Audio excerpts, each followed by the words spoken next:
Hello and welcome to the TMWC Activity Professional Academy. My name is Tim Anderson. I am the activities consultant here at the Academy in Pawtucket, Rhode Island. And today I'm doing our monthly activities tip, which is a little bit different. I'm coming to you also on my yoga mat. The last couple of weeks I've been getting back into a yoga practice that I used to be connected to. And I noticed some parallels between the activities profession and the skills that we learn as activities professionals and the things that we learn on the yoga mat.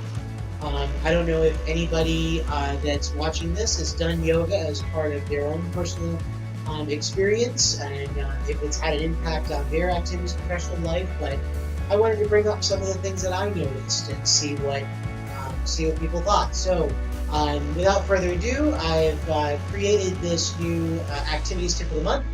Today's tip is 5 activity skills that I learned by doing yoga. And the first thing, number 1, stay in the moment. Lots of things disrupt our day. Lots of distractions abound all over the place. The most important thing that we should keep our focus on throughout the day, that moment, is that resident. The residents need to be the focus of our day. Staying in the moment is also about not thinking too far ahead or too far behind. Staying in the moment is about letting whatever's about to happen happen. Being safe, of course, but making sure that we're staying with the person, we're staying with the resident. Staying in the moment is about hearing everything a resident says to you and not letting something get in the way of that. Whether it's another person in the room or somebody walking by or a deadline that resident needs to be first. And that is what staying is. And it's so important to our days as professionals. 2, sometimes things get a little shaky. Trust me, anybody who's done vinyasa yoga will probably recognize this sensation of things getting a little shaky. One of the things they tell us on the yoga mat is, when things get shaky, remember that they are not shaky forever. Eventually it smooths out and you move on to the next pose. Sometimes things, when we are working as activities professionals, can get a little bit shaky. Sometimes that party that we planned is a little bit trickier to run. Sometimes that goal that we set for a resident is not going as well as we think it's going to go. But remember that sometimes that doesn't mean it's wrong. Here's the thing, it goes away. It moves on, just like everything else, it moves on. That tricky situation you might have made a mistake and now you're trying to deal with, that moves on. Eventually, we keep going. That party that you did that didn't go quite as planned and people weren't so thrilled, guess what? You got another party coming up and you can fix that. Things get shaky, but things don't have to be shaky all the time. They get shaky, but then you go to another posture. Which brings me to the next one, 3.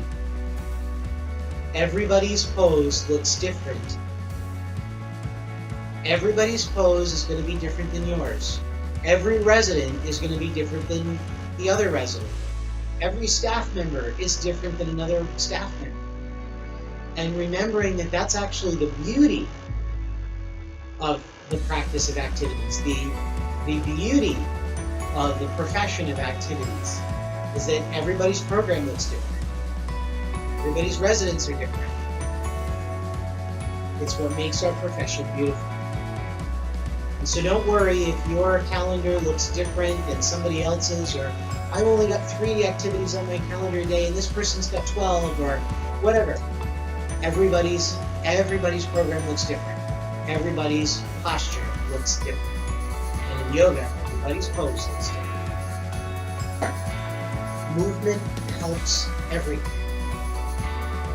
Studies are showing that exercise, physical activity, movement is so beneficial for us. The more we move, the more it helps our physical body, our mental body, and even our spirit. Movement helps everything. Residents tend to do exercise in a lot of places. The assisted living I was in, we did exercise every day. In the adult daycare that I worked in, we did exercise every day. It was the first thing that was done. In some places I've gone to, there's exercise in the morning and in the afternoon. It's the one thing that the doctors seem to agree upon, that physical activity is beneficial for everyone, even in small amounts. But that doesn't mean that you should do strenuous activities or strenuous exercise with your residents, because everybody's pose looks different. That means your exercise program is going to look different than another person's exercise program. They might do it only 3 times a week. You do it 2 times a week. You do it 4 times. You do it 5 times. It doesn't matter. Physical activity and movement seems to be beneficial for everyone. So, another thing I learned. And last but not least, intention is important, but so is flexibility. In yoga, one of the things that I've been trying to do in my own practice is set an intention for that practice that morning.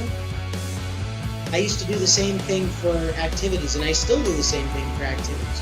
When I'm working on a big project, or I'm putting together a NEPAP syllabus or whatever, or I'm putting together a classroom design, or I'm putting together an activities plan, I want to have that intention. I want to see where this is all going to go. I want to have an idea of what I'm doing, but I also need to be flexible.